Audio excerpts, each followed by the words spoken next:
quero mais uma vez saudar essa amada igreja, aqueles que aqui estão presentes, e saudar também aqueles que estão em casa. Hoje nós temos a possibilidade de que o Evangelho se estenda a todas as nações, a todos os cantos do mundo, através da igreja online. Graças a Deus por isso, amém? Mas nada, queridos, é mais poderoso do que esta palavra que nós vamos ler agora.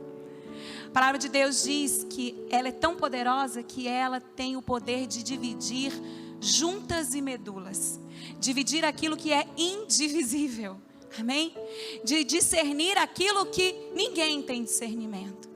Então, eu quero te trazer uma consciência. Quando você abrir essa palavra, não pense que é um outro livro qualquer. É boca de Deus para a minha vida e para a sua vida. E aqueles que se colocam à disposição da ação do Espírito Santo, quando começam a ler esta palavra, são invadidos pela voz da Trindade. E quando Deus fala, nada fica como está. Amém? Então eu creio que nessa manhã haverá transformação neste lugar. Eu creio que nesta manhã haverá salvação neste lugar. Eu creio que nesta manhã haverá cura neste lugar. Eu creio que nesta manhã haverá transformação da mente neste lugar. Amém? Abra sua Bíblia comigo. Mateus capítulo 26. A partir do verso 36 a 46. Mateus 26, 36 a 46. E eu quero dizer para você, se você abriu sua Bíblia, não a feche mais. Amém? Abriu o seu aplicativo do celular de Bíblia, não feche mais. Porque nós vamos caminhar por essa palavra nessa manhã. Mais importante do que quem eu sou, meu irmão, minha irmã, entenda, é quem Deus é. É quem Ele é. E quem Ele é está revelado aqui, nesta palavra. Em seguida foi Jesus com eles a um lugar chamado Getsêmani e disse aos seus discípulos: assentai-vos aqui enquanto eu vou ali orar. E levando consigo a Pedro e aos 2 outros filhos de Zebedeu, que nós sabemos ser Tiago e João, começou a entristecer-se e a angustiar-se. Então lhes disse: a minha alma está profundamente triste até a morte. Ficai aqui e vigiai comigo. Adiantando-se um pouco, prostrou-se sobre o seu rosto, orando e dizendo: meu Pai, se possível, passa de mim esse cálice. Todavia não seja como eu quero, e sim como tu queres. E voltando para os discípulos, achou-os dormindo e disse a Pedro: então, nem uma hora pudeste vós vigiar comigo? Vigiai e orai, para que não entreis em tentação. O espírito na verdade está pronto, mas a carne é fraca. Tornando a retirar-se, orou de novo dizendo: meu Pai, se não é possível passar de mim este cálice sem que eu beba, faça-se a tua vontade. Aleluia. E voltando, achou-o outra vez dormindo, porque os seus olhos estavam pesados. Deixando-os novamente, foi orar pela 3ª vez, repetindo as mesmas palavras. Então voltou para os discípulos e lhes disse: ainda dormis e repousais? Eis que é chegada a hora, e o Filho do Homem está sendo entregue nas mãos de pecadores. Levantai-vos, vamos, eis que o traidor se aproxima. Amém? Feche seus olhos mais uma vez. Abba, Jesus, Espírito Santo, estamos aqui naquela que é conhecida como casa de oração. E esse é o lugar de relacionamento que nós temos contigo, de diálogo. Então vem falar conosco nesta manhã. Você tem liberdade aqui, Pai. Você tem liberdade aqui, Espírito Santo. Você tem liberdade aqui, Jesus, para fazer o que o Senhor quiser. Nós somos teus filhos e desejamos a tua presença, porque um dia nos teus átrios vale mais do que 1000. Então nós queremos e precisamos ouvir a tua voz. Fala conosco nesta manhã, em nome de Jesus. Amém. Aleluia. Quando eu estou diante da palavra, eu até me esqueço de apresentar. No culto das 9, eu troquei as bolas aqui. Mas para você que não me conhece, você já percebeu que o meu sotaque não é de São Paulo. Eu sou mineira, nascida em Belo Horizonte, criada e vivi por lá até os meus 18 anos. Com 18 anos, o Senhor me chamou para a obra missionária. E eu então me afiliei ali a Jovens com uma Missão, uma organização não governamental cristã, Jocum, muitos de vocês conhecem. E eu então tive o privilégio de trabalhar um período com os índios Saterês Maués na Amazônia. minha primeira missão, já formada em magistério, como professora, foi acolher crianças, dar reforço escolar e também anunciar o evangelho nas comunidades ribeirinhas e também na tribo de Saterés Maués. Após esse período, eu estava com o meu coração queimando. Gente, tem uma coisa que queima meu coração, é missões. Então, quando sobe aqui e fala de dinheiro para missões, eu vou dizer assim: dá e dar-se-vos-á. Boa medida, sacudida, recalcada, transbordante.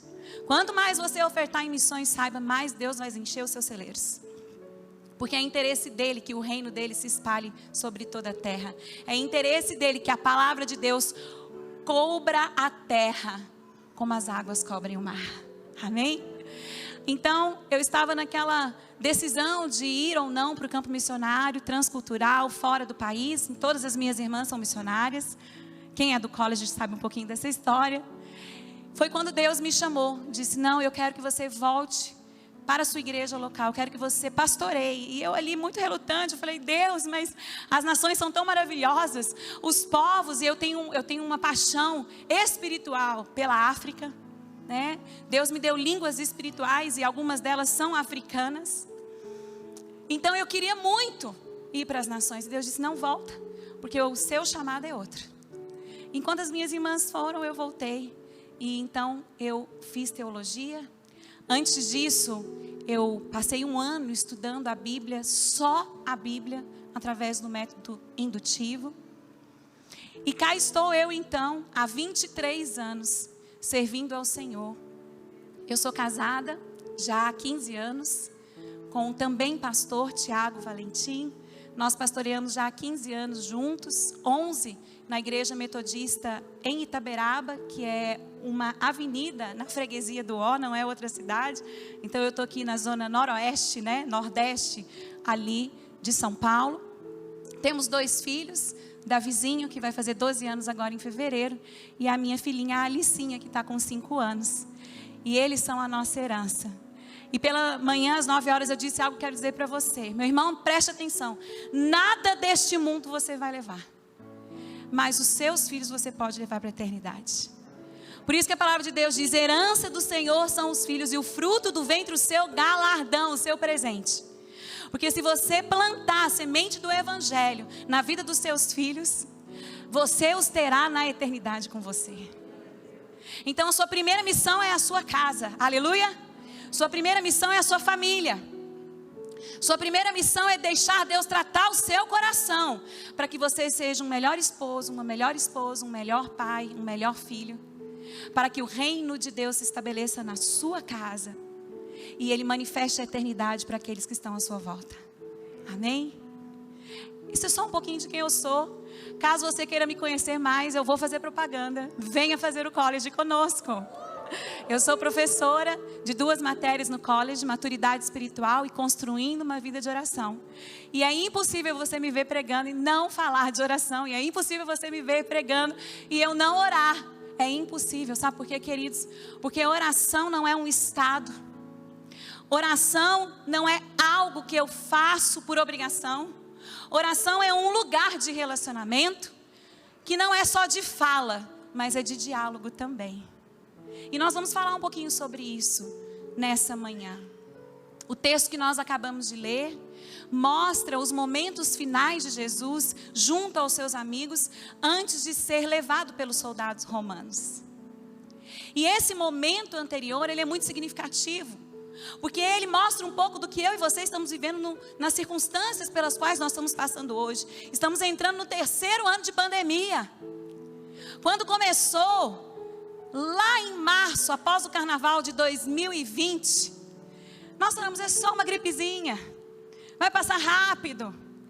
E de repente as coisas foram fechando, o lockdown foi chegando, a igreja foi parando, e nós, pastores e líderes, tivemos que nos reinventar. E glória a Deus, que é o Deus de toda criatividade, sabedoria e poder.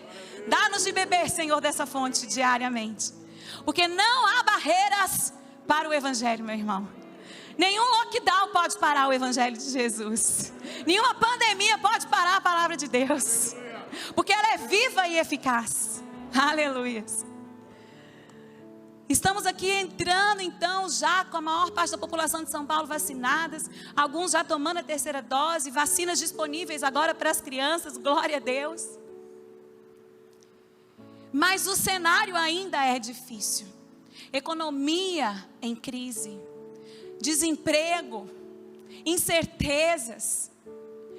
E tal como Jesus, que estava suscetível às emoções e sentimentos humanos, nós também estamos.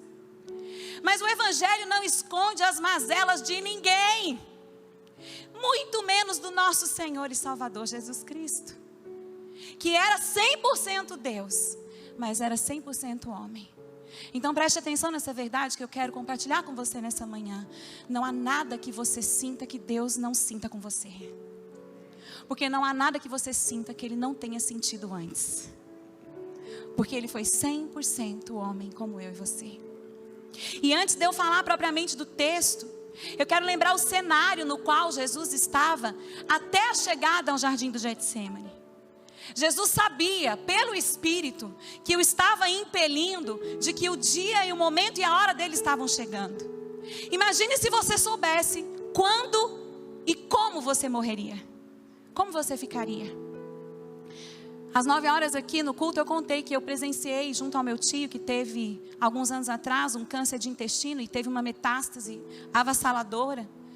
E eu presenciei quando o médico entrou no quarto e disse que haveria poucas horas de vida para o meu tio.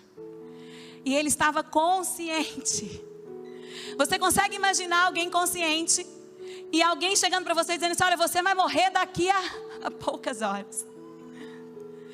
E lágrimas escorreram do rosto do meu tio. Coloque-se agora um pouquinho no lugar de Jesus, que abriu mão da sua glória.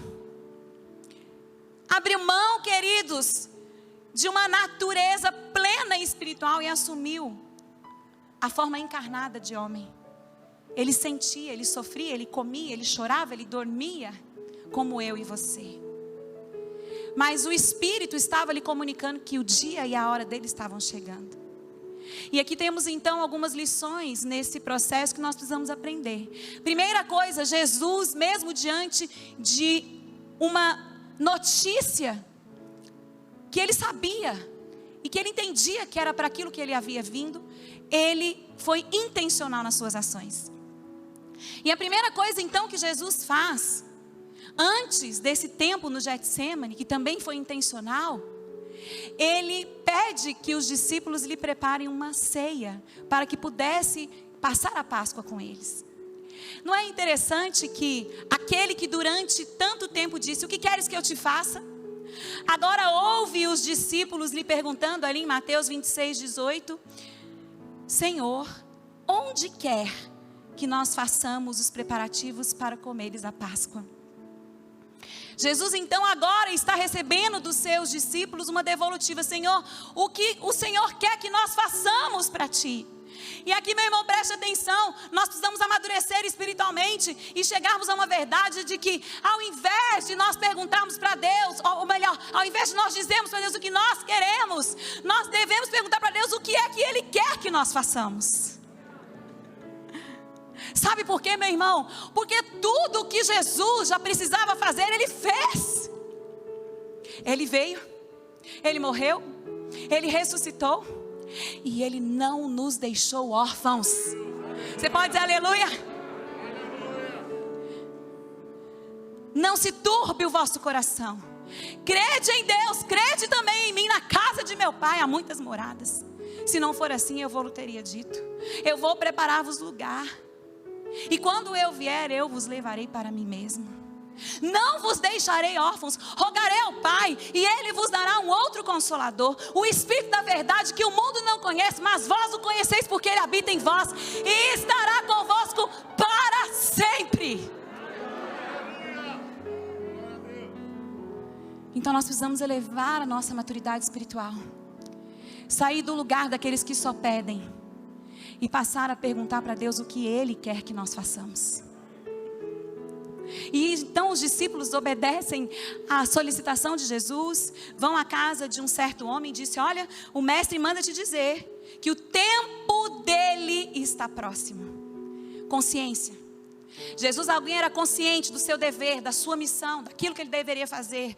Meu irmão, minha irmã, peça ao Espírito Santo que te dê consciência da sua missão, do seu propósito, dos seus dons, te dê clareza do porquê você está nessa terra. Porque todos nós fomos plantados aqui pelo Senhor com um propósito nas nossas vidas. Deus tem um propósito para você, creia nisso. E não deixe ninguém dizer o contrário.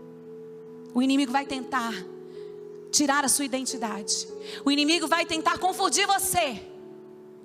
Mas você precisa dizer: eu sei quais são os pensamentos que Deus tem ao meu respeito.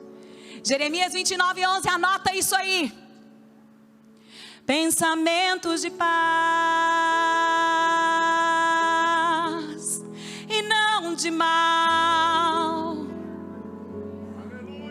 para lhe dar o fim que desejais, o fim que desejais. Um Deus bom, um Deus bom. Esse é o nosso Deus. Não se esqueça disso. Jesus então, nesse momento de ceia, ele dá mais uma chance para Judas. Porque ele diz: olha, um de vocês vai me trair. E o Evangelho de João diz que os discípulos ficam atordoados. Não era este o momento, meu irmão, minha irmã, onde o coração da gente, quando a gente é pego em alguma mentira ou algum engano, a gente treme por dentro? Não era este o momento de Judas dizer: sou eu, Senhor. Eu cedi a minha ganância, eu cedi a minha avareza. Perceba que não é uma acusação. Perceba que Jesus está mais uma vez estendendo as mãos a Judas para que ele pudesse não fazer o que o seu coração estava disposto a fazer. Esse é o nosso Deus. Luta por mim e por você até o último momento. Mas Judas já endurecido, e a palavra de Deus diz que o diabo havia entrado dentro dele. A gente não gosta de falar, mas ele estava possesso. Judas é irônico, é sarcástico. Acaso sou eu, mestre? Respondeu-lhe Jesus, eu imagino que com certa frustração e tristeza: tu disseste. Você imagina o coração de Jesus? Aquele homem caminhou 3 anos com ele. Aquele homem que Jesus amava, que Jesus tinha como amigo, que dormia e comia na sua mesa. Jesus está, nos seus momentos finais, sendo traído por um dos seus amigos. É quando então, diante dessa mesa, Jesus tem a grandeza celestial de nos ofertar algo que nós não podemos nos esquecer. No meio daquela mesa farta, ele toma o pão e ele toma o cálice. E ele disse: comam este pão, partam, repartam, não guarde só para você. E todas as vezes que vocês comerem, lembrem-se: este é o meu corpo que foi dado por vós, comei em memória de mim. E por semelhante modo, tendo Jesus erguido o cálice, ele orou, abençoou e disse: este é o cálice da nova aliança. Você consegue imaginar isso? Nos momentos finais, Jesus ainda está pensando: eu preciso colocar na mentalidade dos meus discípulos que uma nova aliança está sendo feita. Não é uma aliança de circuncisão, não é mais a lei, mas é um sangue precioso vertido que anula toda outra aliança e estabelece uma única e suficiente aliança. Você está entendendo? Há poder no nome de Jesus. Há poder no sangue de Jesus. Há poder no nome de Jesus. Poder para curar, poder para salvar, poder para libertar. Diga isso. Há poder no nome de Jesus. Há poder no sangue de Jesus. Poder para salvar, poder para curar, para libertar. Poder para salvar, poder para curar, para libertar. Foi ali que começou. Foi ali que começou um desvendar ainda maior do que Jesus estava por fazer. E por fim, depois desse momento, vocês imaginam o coração de Jesus. Ele chama Pedro e fala: Pedro, hoje mesmo, antes que o galo cante 3 vezes, você vai me negar. E Pedro diz: de modo nenhum, eu vou contigo até o fim. E aquele que conhece o ontem, o hoje e o amanhã, se entristece dentro do coração, dizendo: Abba, estou só. Meus amigos me traíram, Pedro me abandonou, o meu tempo chegou. Como eu amo essa vida, eu quero ficar aqui. Mas há um chamado maior, um propósito maior, e eu tenho que ir. Deixa eu dizer uma coisa para você. Se Deus te deu uma direção, vá. Ainda que seja difícil, ainda que você vá ter lágrimas no processo. Eu estou vivendo um pouco disso, porque depois de 11 anos pastoreando a igreja metodista em Itaberaba, o Senhor está nos levando para Santos. Tem uma alegria no meu coração que eu vou estar ali pertinho da Dai. Mas anteontem, entrando no elevador, dizendo para minha filha: filha, essa semana nós vamos arrumar as mudanças. Ela começou a chorar, ela falou: nós vamos embora? Sim, filha, nós vamos embora. E ela caiu copiosamente dentro do elevador chorando, e meu marido chorando junto, e eu ali, porque ele chorou de vê-la chorar. Ele chorou de ver a tristeza dela. E eu então me fiz de forte, coloquei ela no colo, a abracei e falei: Senhor, está sendo difícil isso aqui. Eu achei que fosse ser mais fácil, porque o Senhor deu uma palavra, o Senhor está encaminhando a gente. É um tempo novo. Lembre-se de mim, Laura.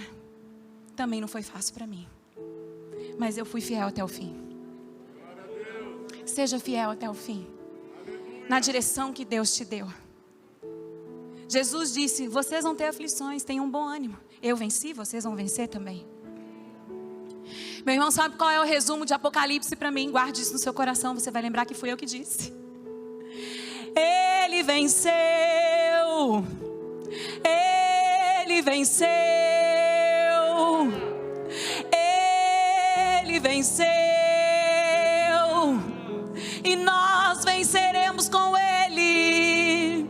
Diga isso. Ele venceu. Ele venceu. Ele venceu. E nós venceremos com Ele. Esse é o resumo de Apocalipse. A comunidade joanina estava sendo perseguida, morta. E João tem uma visão. E ele compartilha uma visão de esperança, dizendo: ele venceu. Há um trono de glória, há um novo céu e uma nova terra. E nós estamos inseridos nessa promessa. Nós somos enxertados na videira verdadeira. E o Pai é o agricultor. Ele está cuidando, meu irmão. Jesus então, nesse cenário de dor, de abandono, de brevidade de tempo, porque não há muito tempo mais, Ele convida os seus melhores amigos para um lugar especial para Ele, o Getsemane.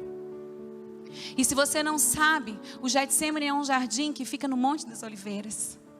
Jesus visitou inúmeras e inúmeras vezes esse jardim durante o seu ministério. Porque eu tenho um segredo para te contar. É que Deus nunca deixou de andar no jardim. Amém? Quem saiu do jardim foi o homem. Mas Jesus rasgou o véu. E o jardim foi aberto novamente. E Jesus nos deu o segredo. E quando vocês orarem, fechem a porta do teu quarto. Orem ao teu Pai que está no secreto. E o teu Pai que te vê em secreto te recompensará. É Ele que está no secreto. É Ele que está no jardim. É Ele que nos coloca. Ele é o jardineiro. Oh, aleluia. E Ele nos coloca nesse jardim onde tem alimento suficiente, água suficiente, presença suficiente para nós. Jesus então, diante de tanta angústia, Ele vai para aquele lugar que ele sabe que o Pai está. Ele entra nesse lugar. Oh, aleluia. E ele leva os seus amigos. Mas perceba que, ao chegar na entrada, ele diz: fiquem aqui. Mais 3 ele leva com ele. Mais para dentro. Temos um outro princípio espiritual aqui, meu irmão. Não lute as suas batalhas sozinhos. Jesus era intencional. Ele preparou o seu momento final. Mas Jesus também sabia que precisava de pessoas para andar com ele nesse momento de dor. A nossa tendência quando estamos sofrendo, quando estamos passando por luta, é nos envergonhar, é achar que Deus não nos ama. Meu irmão, entenda de uma vez por todas, coisas ruins acontecem com pessoas boas.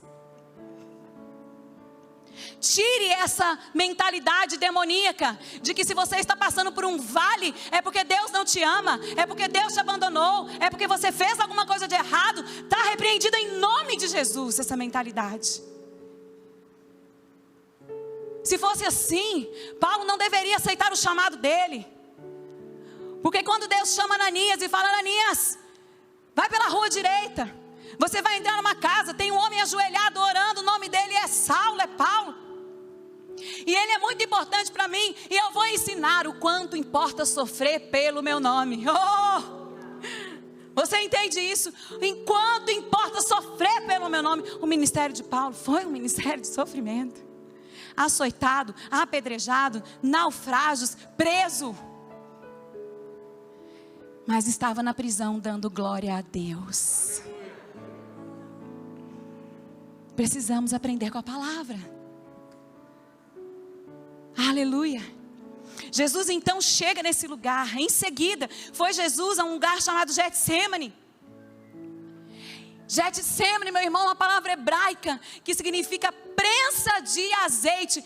Ouça essa revelação que eu tenho para você nessa manhã. Se você está no Getsemane e está sendo pressionado, é porque uma nova unção está para ser derramada sobre a sua vida. Mas não é qualquer lugar.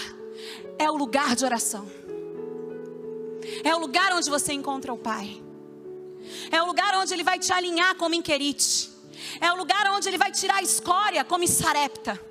Para que você possa enfrentar os gigantes profetas de Baal. Para que o fogo desça do céu e consuma o altar. Leia Elias depois, capítulo 17, 1 Reis 17. E você vai entender o que eu estou dizendo. Aleluia. Jesus vai até esse lugar, Getsemane. Leva os seus melhores amigos. E ele tem uma outra coragem, um outro ponto importante.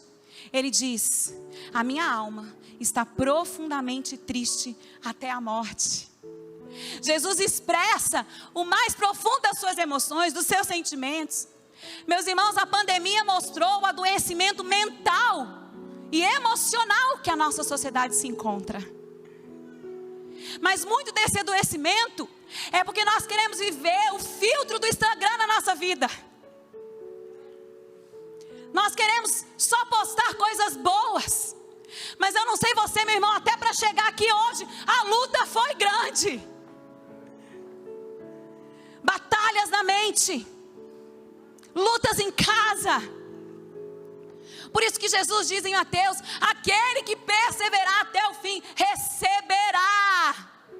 receberá o galardão final. É na vossa perseverança, não é isso que diz a palavra de Deus, que ganhareis a vossa alma. Aleluia. Mas você precisa ser honesto com as suas necessidades. E ser honesto e honesta com a sua condição. Peça ajuda. Não ande sozinho e não ande sozinha. O seu problema não é só seu, porque Ele escolheu habitar em você. O seu problema é problema da Trindade. E se é problema da Trindade, é problema da noiva. E se é problema da noiva, é meu e é seu e é de toda a comunidade. Porque se um irmão sofre, todos sofrem. Se um se alegra, todos se alegram. Como é bom ser igreja. Amém? Jesus então, até no Getsemane, Ele dá um exemplo para os discípulos de como se faz quando estamos passando por adversidades. Mas eu quero dizer algo para vocês aqui, e não vou me delongar muito. é que Jesus estava vendo tudo o que estava acontecendo ao seu redor. Mas ele precisava enxergar de outro prisma. Ele estava enxergando o natural. Ele estava enxergando ali o conchave de Judas com os fariseus, com os saduceus, com o Império Romano. Ele estava enxergando as dificuldades de Pedro, ainda o seu orgulho que estava operando. Ele estava enxergando a sua despedida. Mas ele, neste momento, precisava de uma outra visão, meu irmão. Entenda isso. Jesus viu o que estava acontecendo. Mas quando ele entra no Getsêmani, Jesus passa a enxergar o que Deus estava fazendo. E eu estou aqui nesta manhã para dizer isso para você. Olhe para o alto. E olhe a partir do alto. Porque se nós olharmos as circunstâncias, nós vamos murmurar, reclamar e vamos sucumbir à mágoa, à amargura que vai se enraizando dentro de nós. Mas se nós subirmos aos altos céus, e lá Deus está também, e no mais profundo abismo, lá Ele está também. Mas se nós subirmos às regiões celestiais em Cristo Jesus, e pedimos ao Pai que compartilhe conosco daquilo que Ele está fazendo, nenhuma circunstância vai nos parar. Aleluia, aleluia, aleluia. Sabe o que Deus estava fazendo, meu irmão? Esmagando Jesus. Mas sabe o que Deus está fazendo no mundo espiritual? Destronando Satanás. Aleluia. Onde está a morte, a tua vitória? Porque Ele nos tirou do império das trevas e nos transportou para o reino do Filho do seu amor. É o reino do Filho do seu amor.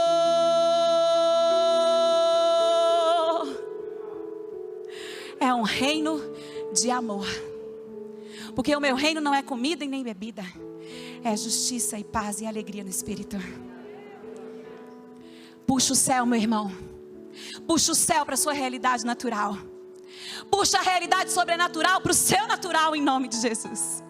Jesus, quando entra no Getsêmani, Ele está dizendo: Pai, na minha carne eu ficaria aqui, mas seja feita a tua vontade, porque ela é maior, ela é melhor, ela é perfeita, ela é agradável. Aleluia. Aleluia. No jardim, Jesus contemplava o mundo espiritual. Ele olhava a situação de cima para baixo e não ficava preso às circunstâncias. Abra comigo a sua palavra em Efésios, no capítulo 2, eu já estou encerrando. Aleluias. Olhe para o alto e olhe a partir do alto. Efésios 2, de 4 a 7. Aleluia. Diz assim: Mas Deus, sendo rico em misericórdia, por causa do grande amor com que nos amou, grifa isso aí, do grande amor com que nos amou, com amor eterno eu te amei, com benignidade eu te atraí, tu és meu, tu és minha, tu és meu, tu és minha. Aleluia. Que coisa maravilhosa. E estando nós mortos, Ele nos amou mortos em nossos delitos, nos deu vida juntamente com Cristo. É pela graça que sois salvos. E juntamente com Ele, grifa isso, nos ressuscitou e nos fez assentar nos lugares celestiais. Você está assentado nos lugares celestiais em Cristo Jesus. Preste atenção, para mostrar. Ele vai te mostrar um outro prisma. Ele vai te dar uma visão diferente. Ele vai colocar na sua mente um novo entendimento. Nos séculos vindouros, a suprema riqueza da sua graça. Suprema riqueza da sua graça. Em bondade para conosco em Cristo Jesus. Tudo o que Deus faz é bom. Tudo o que Deus faz é manifestação da graça de Deus. Jesus entra no Getsemane e recebe uma direção do alto. Ele ouve a voz do Pai. E o Pai o lembra das promessas e das profecias. Meu irmão, guarde isso também no seu coração. Tenha reservado e guardado tudo aquilo que Deus já falou para você.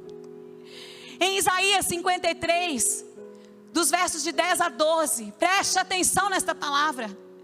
Já havia uma profecia a respeito de Jesus. Todavia, ao Senhor agradou moê-lo, fazendo-o enfermar. Agradou a Deus moer Jesus. Agradou a Deus espremer para que uma unção nova saísse. Uma aliança nova fosse gerada. Quando você estiver sendo esmagado pelo Senhor, coloque-se na mão do oleiro e fala: faz de novo, Senhor, esse vaso. Porque não se põe vinho novo em odres velhos. Se Deus está te amassando, é porque tem um vinho novo que Ele quer derramar. Isso é mais precioso. Quando Ele der a sua alma como oferta pelo pecado, verá a sua posteridade e prolongará os seus dias. E a vontade do Senhor prosperará nas suas mãos. Ele verá o fruto do seu penoso trabalho e a sua alma ficará satisfeita. Sabe qual é o fruto do penoso trabalho de Jesus? Eu e você. Quando Jesus olha para as nações, Ele fica satisfeito. Ele fala lá: Pai, mais um filho. Pois a todos quanto neles creram, deu-lhes o poder de serem feitos filhos de Deus. A saber, não aqueles que nasceram da carne e nem do sangue, mas da água e do Espírito. Aleluia. Por isso eu lhe darei muitos como a sua parte. Gente, olha a promessa. Jesus vai para aquela cruz sabendo: há uma promessa para mim. Muitos virão. Se eu ficar, muitos se perderão. Vale a pena. Vale a pena olhar para o alto. Vale a pena olhar de cima para baixo. Vale a pena cumprir o propósito. Vale a pena levantar e lembrar da promessa. E com os poderosos repartirá Ele o despojo, porquanto derramou a sua alma no monte. Foi contado com os transgressores. Oxe. Contudo levou sobre si o pecado de muitos. Nenhuma condenação mais há para aqueles que estão em Cristo Jesus. E pelos transgressores intercedeu. Meu irmão, agora eu vou falar de missões. O nosso papel é interceder pelos perdidos. O nosso papel não é julgar. O nosso papel não é condenar. O nosso papel é ser semelhante a Jesus. É interceder pelos perdidos, de maneira que a graça alcance a vida e a casa deles. Coloque-se em pé, em nome de Jesus.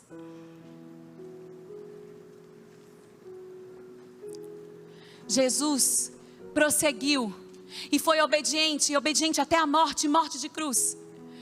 Porque Ele ouvia a voz de Deus. Porque o falar de Deus inundou a sua alma. Chacoalhou o seu espírito. E colocou a sua carne no posicionamento correto. Nessa manhã, o Espírito Santo de Deus está aqui. Jesus está aqui. Deus, Abba, Pai, está aqui. E Ele quer falar algo específico com você.